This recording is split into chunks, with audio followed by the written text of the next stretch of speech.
नमस्कार दोस्तों, स्वागत है आपका जीएस मंथन पर। आज हम अपनी निबंध सीरीज का अगला निबंध पढ़ेंगे। जीन संवर्धित पशु। ये साइंस टेक का निबंध है। हुआ क्या है कि पशुओं के क्षेत्र में थोड़ा क्रांति आई है। पशुओं के प्रजनन के क्षेत्र में उनको क्या हुआ है कि कुछ टेक्नोलॉजी के माध्यम से संकर प्रजातियां बनाई जा रही हैं। उससे संबंधित यह निबंध है।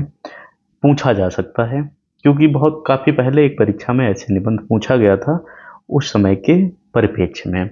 ये निबंध ज़्यादातर करंट के हिसाब से पूछे जाते हैं। यदि कोई नई चीज़ आई है, नई प्रजाति आई है, उससे संबंधित पूछे जाते हैं। यह निबंध series UPSC, PSC, RO, BPSC यानी उन सभी परीक्षाओं के लिए महत्वपूर्ण है जहां पर निबंध जैसे प्रश्न आते हैं। इसमें काफ़ी निबंध पहले कराए गए हैं। प्रत्येक निबंध हमारी प्रयास ये रहता है कि हम आपको एक एक चीज़ उसमें समझाएं, क्या करना है क्या नहीं करना है। इसलिए आप पूरी सीरीज देखिएगा। यदि पहली बार क्लास देख रहे हैं तो आप सब्सक्राइब करिएगा, जिससे कि आने वाले समय में जो भी आपके निबंध के टॉपिक हैं क्लियर होते जाएं। निबंध में ये हमारी परीक्षा में पढ़ा जाता है। जब हम इसको लिखते हैं तो पूरा पढ़ा जाता है। उसके बाद हमें इसमें उत्तर नंबर मिलते हैं हमारे उत्तर की प्रारूप के हिसाब से। यदि हमारा प्रारूप अच्छा है, हमारी भाषा शैली अच्छी है, तो हमें बेहतर नंबर मिलते हैं। इसलिए इसका अभ्यास हमें बहुत ज़रूरी होता है करना। पूरे निबंध के नियम जो होते हैं उनके लिए हमने अलग से एक वीडियो बना दिया है, आप ज़रूर उसको देखिएगा, सब समय पाइएगा। 3 भागों में निबंध लिखेंगे: प्रस्तावना, मुख्य भाग और निष्कर्ष। प्रस्तावना में टॉपिक से संबंधित हम 100 शब्द लिखेंगे, उसमें बताएंगे कि इस निबंध में क्या पूछा गया है। मुख्य भाग हमारा मुख्य निबंध होता है, जिसमें हम इससे लाभ, हानि, चुनौतियाँ या जितनी भी चीज़ें हैं वो सब हम लिखेंगे। यदि कोई महत्वपूर्ण विशेष चीज़ पूछी जाएगी उसके बारे में भी उसी में लिखेंगे। निष्कर्ष हमारा निचोड़ रहता है पूरे निबंध का। इसके अलावा कोई भी चीज़ हम बार बार रिपीट नहीं करेंगे, पैराग्राफ में लिखेंगे। यहाँ हम आपको हेडिंग में पूरा निबंध पढ़ाएंगे, जिससे आप ये समझ पाएँ कि कहाँ क्या लिखना है। आपको पैराग्राफ में लिखना है। शब्द सीमा भी यहाँ पर थोड़ी ज़्यादा होगी, जिससे कि आपकी समझ में ये आ जाए कि हाँ, कि हमारा जो टॉपिक है वो कहता क्या है, या इस टॉपिक से संबंधित कोई और निबंध आएगा तो उसको हम कैसे फ्रेम में लिखेंगे। इसलिए थोड़ी समय सीमा भी ज़्यादा हो सकती है। आपका काम रहेगा, आप इस निबंध को पूरा देखेंगे। पूरा जब एक बार देखेंगे फिर 2-3 बार अभ्यास करेंगे। जो चीज़ें हम यहाँ क्लास में बता देते हैं वो आप पीडीएफ से नहीं पाते हो, इसलिए क्लास देखना बहुत ज़रूरी है। जब आप परीक्षा में बैठे होगे तो आप देखो, निबंध रट नहीं सकते हो, निबंध को समझना ही पड़ेगा। वहाँ पर बैठे होगे तो ये चीज़ें आपको याद आती रहेंगी और आराम से आप निबंध लिखते चले जाओगे। बाकी जो आवश्यक जानकारियाँ होंगी हम आपको जब हम पढ़ाएंगे उसी में देते रहेंगे। सबसे पहले हम प्रस्तावना लिखेंगे, भूमिका। इसको हम 100 शब्दों में लिखते हैं, 100 से 120 शब्दों में इसको लिख सकते हैं। इसमें हम बताते हैं कि हमारे निबंध में क्या चीज़ पूछी गई है, ये किस विषय पर निबंध है हमारा। मानव सभ्यता की प्रगति में विज्ञान और प्रौद्योगिकी की भूमिका अत्यंत महत्वपूर्ण रही है। 20वीं शताब्दी के उत्तरार्ध में जैव प्रौद्योगिकी ने चिकित्सा, कृषि और पशुपालन के क्षेत्र में नए आयाम खोले हैं। इसी कड़ी में जीन संवर्धित पशु की अवधारणा सामने आई है।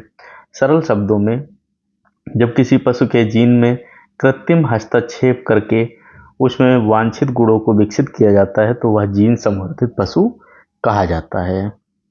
इस तकनीक ने मानव जीवन को रोग प्रतिरोधक क्षमता वाले पशु, अधिक दूध देने वाली नस्लें और उच्च गुणवत्ता वाला मांस और वैज्ञानिक अनुसंधान के लिए मॉडल जीव उपलब्ध कराए हैं। किंतु इसके साथ ही नैतिक, पर्यावरणीय और सामाजिक प्रश्न भी खड़े हुए हैं। तो यह हमारी प्रस्तावना रही। इसमें हमने ये बताया कि भाई ये होता क्या है, जीन संवर्धित पशु होते क्या हैं। फिर हमने ये बताया कि इससे क्या क्या लाभ होता है। अब हम इसको विस्तार में लिखेंगे मुख्य भाग में। दोस्तों, इसी प्रकार अपनी जो दैनिक सीरीज है वो निबंध की और जीएस पेपर की है, इसमें भी हम आपको पूरा प्रैक्टिस कराते हैं। इसलिए आप सब्सक्राइब करिएगा, जिससे कि आपको समय पर सारी चीज़ें मिलती रहें। अब हम आते हैं मुख्य भाग में। मुख्य भाग में हम इतिहास की कोई बात है वो लिखेंगे, कैसे उसका धीरे धीरे क्रमिक विकास हुआ उसके बारे में थोड़ी थोड़ी बात करेंगे। उससे क्या लाभ हो रहा है, क्या हानि हो रही है, समाज को क्या लाभ है, समाज को क्या हानि, पर्यावरण को क्या नुकसान है, उसको लागू करने में क्या चुनौतियां हैं, या सरकारी क्या मदद या योजनाएं चल रही हैं उस पर भी हम इसमें बात करेंगे। जीन संवर्धन का अर्थ सबसे पहले देखते हैं। आप हेडिंग नहीं डालेंगे, आप सीधे लिखेंगे। जीन संवर्धन का अर्थ है किसी पशु के डीएनए में कृत्रिम रूप से परिवर्तन करके नए लक्षण विकसित करना। जीन स्थानांतरण होता है किसी विशेष जीन को एक जीव से निकालकर दूसरे जीव में डालना। और क्रिस्पर-Cas9 यह आधुनिक और सटीक पद्धति है जिसमें डीएनए के विशिष्ट हिस्से को काटकर नए जीन में जोड़ा जाता है। फिर आता है क्लोनिंग, किसी जीव की प्रतिलिपि तैयार करना, जैसे डाली भेड़ 1996। इसी से संबंधित एक बार आपका प्रश्न आ चुका है। फिर आता है ट्रांसजेनिक पशु, यानी ऐसे पशु जिनमें बाहरी जीन प्रविष्ट कराए जाते हैं। अब जीन संवर्धित पशुओं के कुछ उदाहरण हम देख लेते हैं कि ऐसा कब हुआ, कैसे हुआ। तो डॉली भेड़ 1996 में स्कॉटलैंड में बनाई गई पहला क्लोन किया गया स्तनपायी है। फिर ओनको माउस कैंसर अनुसंधान के लिए तैयार किया गया यह चूहा है।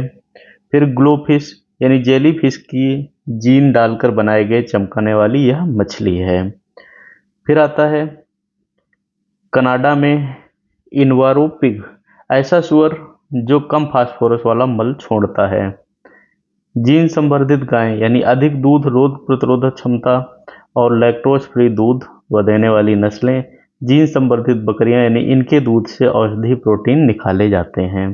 तो होता क्या है कि जीन मॉडिफिकेशन की ज़रूरत इसलिए पड़ी कि अब उन्नत टाइम में हमें ऐसे पशु चाहिए जिनसे हमें फ़ायदा ज़्यादा हो। सरकार का या मतलब हमारी लैब का ऐसा सोचना है, जिनमें रोगों से लड़ने की क्षमता ज़्यादा हो, रोग कम हो, उनके जो उत्पाद हैं, दूध है, दही है, या जो भी चीज़ें हैं वो बेहतर तरीके से हमें मिल सकें।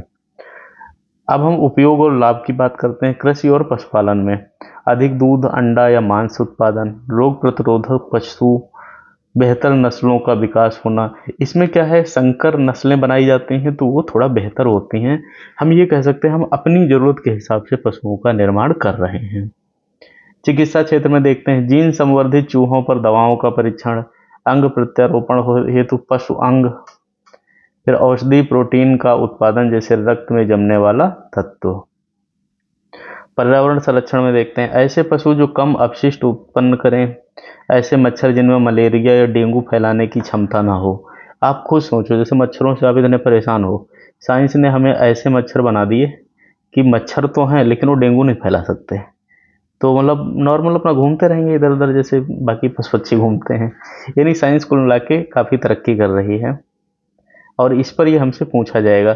फिर अनुसंधान में क्या प्रयोग होता है, मानव रोगों को समझने के लिए मॉडल पशु तैयार करना, कैंसर, अल्जाइमर और हृदय रोग पर शोध होना। देखो क्या होता है कि बड़े रोगों के परीक्षण के लिए हमें कुछ ना कुछ बॉडी चाहिए होती है। वो बॉडी या तो इंसानों से ली जाए या फिर ऐसे ही जीन के माध्यम से बना ली जाए जिसमें सारी चीज़ें वही हों और ज़्यादा कुछ नुकसान भी ना हो। फिर भारत की स्थिति में देखते हैं, भारत ने भी जैव प्रौद्योगिकी के क्षेत्र में कदम बढ़ाए हैं। राष्ट्रीय डेयरी अनुसंधान संस्थान करनाल में जीन संवर्धित बकरियों और गायों पर प्रयोग चल रहा है। आईसीएआर और डीबीटी की संयुक्त परियोजनाएं चल रही हैं। क्लोनिंग द्वारा बछड़ों का उत्पादन किया जा रहा है। हाल के वर्षों में क्रिस्पार तकनीक पर शोध चल रहे हैं। अब चुनौतियां क्या हैं इनमें? सबसे पहले नैतिक प्रश्न एक उठता है, क्या मनुष्य को पशुओं के जीन से छेड़छाड़ करने का अधिकार है? क्या इससे पशुओं के प्राकृतिक जीवन और अधिकारों का हनन नहीं होता? देखो, आप ये कहोगे कि क्या ये हम प्रश्न उसमें लिख सकते हैं निबंध में? बिल्कुल लिख सकते हो। निबंध का मतलब होता है किसी भी चीज पर विस्तृत अध्ययन, यही मतलब होता है।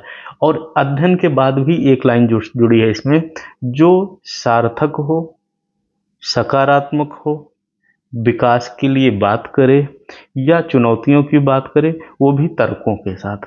तो आप ये लिख सकते हो अपने पैराग्राफ में कि इसके लिए सबसे पहले नैतिक प्रश्न उठते हैं कि क्या ऐसा किया जा सकता है।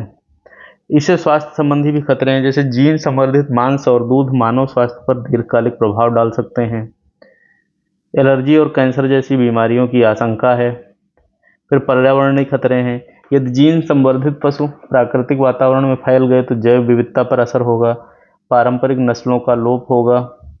सामाजिक और आर्थिक खतरे, छोटे किसान और पशुपालक नई तकनीक वहन नहीं कर पाएंगे। बहुराष्ट्रीय कंपनियों का वर्चस्व। कानूनी और नीतिगत पहल क्या है? भारत में जीएमओ नियम 1989 में जीन संवर्धित जीव एवं उत्पाद नियम बनाए गए। फिर जेनेरिक इंजीनियरिंग अप्रेजल कमेटी, पर्यावरण मंत्रालय के अंतर्गत जीएमओ पर निगरानी रखने वाली एक कमेटी है। आयात पर नियंत्रण, जैसे जीन संवर्धित उत्पादों पर सख्त नियम बने हैं। विश्व स्तर पर क्या है, कार्टेजेना प्रोटोकॉल जो है जैव सुरक्षा को बढ़ावा देता है। अच्छा, एक चीज इसमें आप ये समझना थोड़ा गलत भी हो सकती है। मान लो आपको डेयरी खोलनी है, आपको पशु चाहिए, तो आप क्या करोगे भाई? अगर आपके पास पैसा है, तकनीक प्रयोग कर सकते हो, तो केवल ऐसी गायों का प्रयोग करोगे ना जिनके पास बहुत दूध हो, बहुत दूध हो। फिर जब वो दूध देने में असक्षम हो जाएंगी एक समय पर गायें, तो आप या तो उनको मार दोगे या कुछ ऐसा करोगे जो हमारे लिए ठीक नहीं है। तो कहीं ना कहीं से यह नुकसान भी करता है। फिर यह तकनीक पशुओं को अधिक उत्पादक और रोग प्रतिरोधक बनाती है, चिकित्सा अनुसंधान में क्रांति ला सकती है, खाद्य सुरक्षा और पोषण सुनिश्चित कर सकती है। लेकिन इसमें और क्या चीजें जुड़ी हुई हैं? यह तकनीक प्रकृति के साथ अनावश्यक छेड़छाड़ है। लंबे समय में मानव और पर्यावरण पर दुष्प्रभाव पड़ सकते हैं। गरीब किसानों और पारंपरिक पशुओं पर, पशुपालन पर संकट हो जाएगा। अब अगर डेयरियों में मान लो ये वाला दूध जाने लगा, तो जो गाँव में लोग पशुपालन कर रहे हैं उनको तो नुकसान होगा। फिर भारत के लिए भविष्य कैसा रहेगा? यदि जीन संवर्धन का उपयोग नियंत्रित और नैतिक रूप से किया जाए तो भारत को इससे लाभ मिल सकता है। पशु बीमारियों पर नियंत्रण है, दूध और मांस उत्पादन में आत्मनिर्भरता है, दवा निर्माण में क्रांति। इसके लिए कड़े कानून, पारदर्शिता और जन जागरूकता जरूरी है। अब हम देखते हैं निष्कर्ष। जीन संवर्धित पशु आधुनिक विज्ञान का चमत्कार हैं। उन्होंने पशुपालन, चिकित्सा और शोध के नए द्वार खोले हैं। लेकिन यह चमत्कार तभी सार्थक होगा जब इसका प्रयोग जिम्मेदारी और नैतिकता के साथ किया जाए। फिर भारत जैसे कृषि प्रधान देश के लिए यह तकनीकी वरदान भी है, बन सकती है, और अभिशाप भी। यदि हमने संतुलित दृष्टिकोण को अपनाया और कठोर निगरानी रखी, तो छोटे किसानों और पर्यावरण का ध्यान रखा, तो जीन संवर्धित पशु भविष्य की खाद्य और स्वास्थ्य समस्याओं का समाधान साबित होंगे। तो यह हमारा महत्वपूर्ण निबंध था। अब इसको आप 2-3 बार लिख के प्रैक्टिस करिएगा। पहली बार देख रहे हैं तो सब्सक्राइब करिएगा, चैनल शेयर करिए वीडियो, जिससे और लोगों को भी लाभ मिले। मिलते हैं अगली क्लास में। धन्यवाद।